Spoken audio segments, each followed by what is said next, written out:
Hello students, इस video में आप लोग देखेंगे कक्षा 10वीं के एनसीईआरटी गणित से प्रश्नावली 6.3 के प्रश्न संख्या 12 का हल। प्रश्न संख्या 12 में कहता है एक त्रिभुज ABC की भुजाएं AB और BC तथा माध्यिका AD एक अन्य त्रिभुज PQR की क्रमशः भुजाओं PQ और QR तथा माध्यिका PM के समानुपाती है। आकृति में देखने के लिए कहा जा रहा है प्रश्न में, मतलब प्रश्न संख्या 12 में आपको पहले से आकृति दी गई है और इस आकृति के अनुसार जैसा कि कथन में कहा जा रहा है, मतलब प्रश्न में कहा जा रहा है, उसके अनुसार से हमें दर्शाना है कि त्रिभुज ABC जो है समरूप है त्रिभुज PQR के।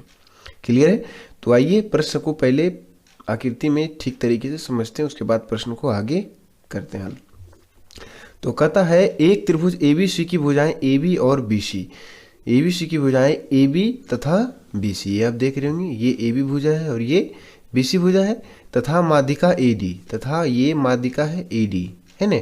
एक अन्य त्रिभुज PQR की क्रमशः भुजाओं PQ और QR, एक अन्य त्रिभुज ABC के अलावा कौन सा त्रिभुज दिया हुआ है? PQR त्रिभुज है, जिसमें PQ और QR की माध्यिका, PQ भुजा और QR भुजा तथा माध्यिका, PQ भुजा और QR भुजा तथा माध्यिका PM के समानुपाती है। मतलब AB और PQ का अनुपात और BC और QR का अनुपात और AD और PM का अनुपात जो है क्या है?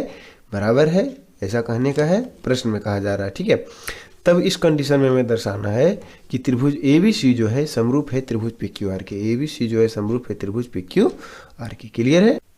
तो सबसे पहले जो प्रश्न में दिया है उसे हम लिखेंगे अपने शब्दों में। दिया है, क्या दिया है कि दो त्रिभुज ABC और PQR कुछ इस तरह से है कि इनकी दो भुजाएं है ना तथा एक माध्यिका का अनुपात बराबर है, अर्थात दो भुजाएं तथा माध्यिका समानुपाती है। ठीक है, कुछ इस तरह से। तो आइए लिखते हैं इसको अपने शब्द में कि दो त्रिभुज ABC तथा PQR इस प्रकार हैं कि इनकी क्रमशः दो भुजाएं तथा एक माध्यिका समानुपाती। इसे हम अपने शब्दों में लिख लिए जो प्रश्न में दिया गया था।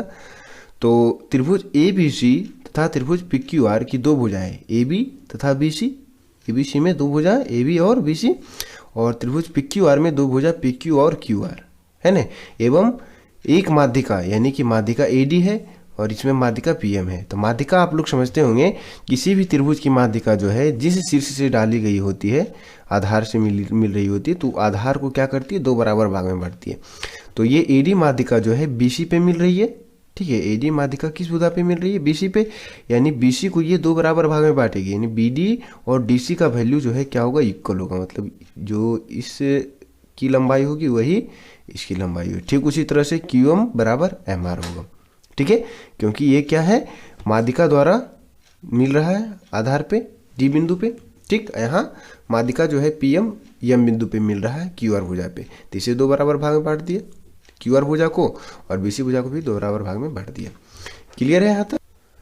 तो माध्यिका जो है समानुपाती यहाँ हम लिखे अपने शब्दों में, अर्थात यहाँ से हम ये तरह से कह सकते हैं कि AB और PQ का जो अनुपात है AB बटे PQ, जैसा कि कह रहा प्रश्न में, इसको हम अपने बीजीय व्यंजक के रूप में लिखते हैं, व्यंजक के रूप में AB बटे PQ बराबर BC बटे QR, ये है, और बराबर है माध्यिका का अनुपात। माध्यिका क्या क्या है? AD है और PM है, तो AD है बटा में PM। क्लियर? और हमें सिद्ध करना है कि त्रिभुज ABC जो है समरूप है त्रिभुज PQR के, सिद्ध करना है।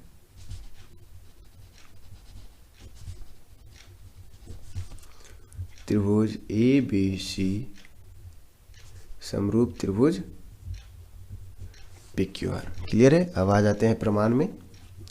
तो प्रमाण में सबसे पहले इस अनुपात को लेकर के चलेंगे। अनुपात में क्या आया है? AB बटे PQ बराबर BC बटे QR बराबर AD बटे PM। ये हमें क्या है? पहले से दिया है। तो चूंकि ये BC को जो है D बिंदु दो बराबर भाग में बांट रही है, ठीक उसी तरह QR को M बिंदु जो है दो बराबर भाग में बांट रही है। तो यहाँ पे हम यदि BD को लेके लिखें तो BD का वैल्यू जो है DC के बराबर है। तो यहाँ पे हम लिख देते हैं, आगे लिखते हैं उसके बाद आपको समझाते हैं। AB बटे PQ, BC की जगह पे हम 2BD लिख सकते हैं, ऐसा कि नहीं लिख सकते हैं? चलिए आपको बताते हैं आगे। और उसी तरह से क्यू आर के जगह पे हम क्यू एम लिख देते हैं, 2QM बराबर AD बटे PM। ऐसा हमने क्यों लिखा, क्योंकि चूंकि BD का वैल्यू जो है बराबर है DC के वैल्यू के, क्लियर है। और उसी तरह से QM का वैल्यू जो है बराबर है AMR के वैल्यू के। और यहाँ जो है BD और प्लस DC जब हम करेंगे तो किसका वैल्यू आएगा, BC का वैल्यू। यहाँ देख सकते हैं आप, BD और DC को जब ऐड करेंगे तो टोटल लंबाई किसके बराबर आ जाएगी, BC की लंबाई के बराबर। ठीक उसी तरह से इसमें QM और प्लस MR ऐड करेंगे तो क्या आ जाएगा, QR। ठीक, तो यहाँ आप देख सकते हैं कि यहाँ हमें दिया हुआ था BC और QR, है ना। तो ये BC का वैल्यू जो है BD प्लस DC के बराबर है ना, सॉरी BD प्लस DC के बराबर है BC का वैल्यू। और BD और DC का वैल्यू क्या है, बराबर है। तो यहाँ से हम DC की जगह पे BD लिख सकते हैं, BD की जगह सॉरी DC की जगह पे BD लिख सकते हैं, क्योंकि दोनों का वैल्यू क्या है, बराबर है। तो यहाँ से BD और BD मिला करके 2BD हो गया, क्लियर है। यहाँ से BC का वैल्यू। ठीक उसी तरह से QM और MR है, तो QM के जगह पे QM को रहने देते हैं और MR जो है उसका वैल्यू QM के बराबर है। तो इसके जगह पे यदि हम QM रख देंगे तो QR का वैल्यू क्या आ जाएगा, 2QM आ जाएगा। जिसे हम रख के बताते हैं आपको QM, चूंकि MR का वैल्यू QM के बराबर है इसलिए यहाँ पे हम MR के जगह पे QM लिख सकते हैं बराबर QR। QM मिलाकर क्या हो जाएगा, 2QM बराबर QR। ठीक उसी तरह से इसमें करेंगे तो 2BD और इक्वल टू BC। तो यहाँ BC के जगह पे हम 2BD लिख दिए और QR के जगह पे क्या लिख दिए, 2QM। यहाँ आपको कोई दिक्कत नहीं होना चाहिए, क्लियर है। अब हम आएंगे वापस त्रिभुज पे, ध्यान देंगे थोड़ा सा कि त्रिभुज ABD और त्रिभुज PQM में, ठीक है, इन दोनों त्रिभुज को ध्यान से देखें, त्रिभुज ABD, C को नहीं, त्रिभुज ABD और त्रिभुज PQM को। तो यहाँ हम देखेंगे कि AB बटे PQ का अनुपात, AB बटे PQ का अनुपात और BD बटे QM, BD बटे QM, क्योंकि 2 यहाँ से क्या हो जाएगा, कैंसिल हो जाएगा। उसी तरह से AD बटे PM का अनुपात क्या है, बराबर है। तो यहाँ से आगे चलेंगे, या इसे हम लिख सकते हैं AB बटे PQ बराबर BD बटे QM बराबर AD बटे PM, ठीक है। तब लिखेंगे अब त्रिभुज ABD, यहाँ देख सकते हैं त्रिभुज ABD तथा त्रिभुज PQM में लिखेंगे इसे, त्रिभुज ABD तथा त्रिभुज PQM में हमें क्या अनुपात आ गया है कि AB बटे PQ का जो अनुपात है बराबर है BD बटे QM के अनुपात के और बराबर है AD बटे PM के अनुपात के। हम इन दोनों त्रिभुज को नीचे बना लेते हैं ताकि आपको और बेहतर तरीके से समझ में आ जाए।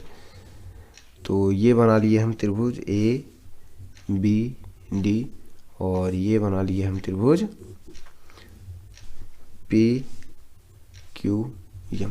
तो आप देख सकते हैं कि AB भुजा का अनुपात PQ भुजा के साथ बराबर है BD भुजा का अनुपात QM भुजा के साथ, उसी तरह से बराबर है AD बटे PM, मतलब AD और PM भुजा का अनुपात, ठीक है। मतलब पहले त्रिभुज का प्रत्येक संगत भुजा जो है दूसरे त्रिभुज के प्रत्येक संगत भुजा के क्या है, समानुपाती है, ठीक है। तो इस तरह से हम कह सकते हैं S समरूपता से,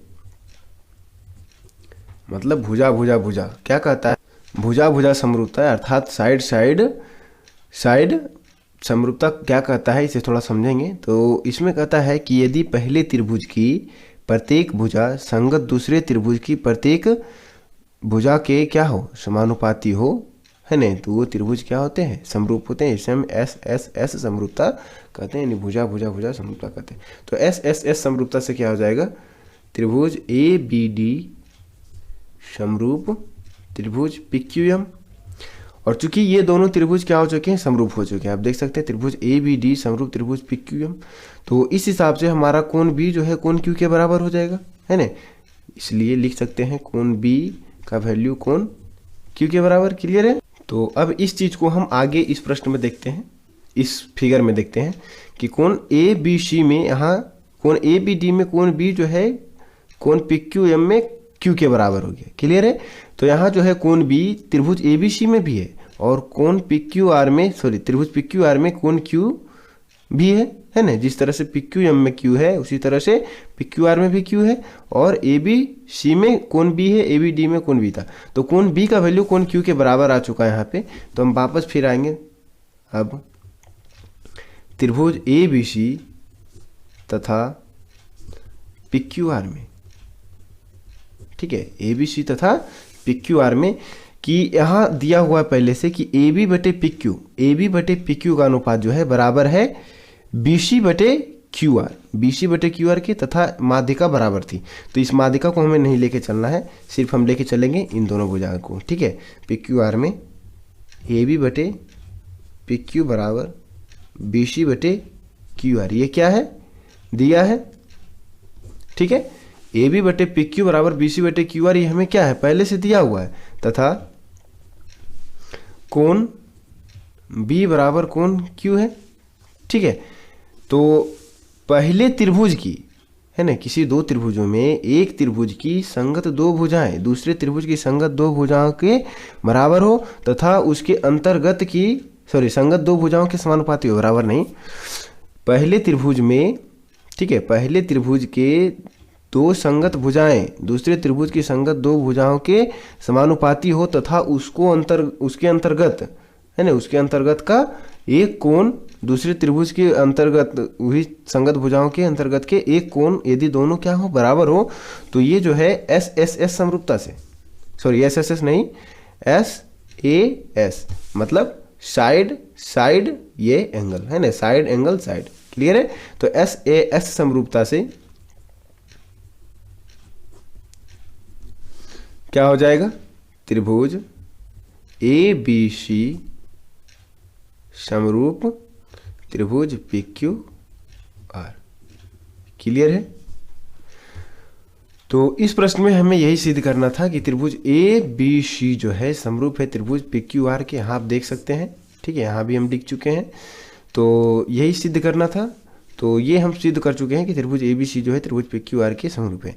तो किस तरह से सिद्ध किए हैं, आप लोग प्रश्न को देखे होंगे पूरा, तो आशा करते हैं कि आप लोग इस प्रश्न को समझ गए होंगे बिल्कुल अच्छी तरीके से। और यदि वीडियो पसंद आया है तो वीडियो को लाइक कर अपने दोस्तों के साथ शेयर अवश्य कर लीजिएगा। मिलते हैं इसके अगले वीडियो में, तब तक आप हमारे चैनल पर बने रहें। धन्यवाद।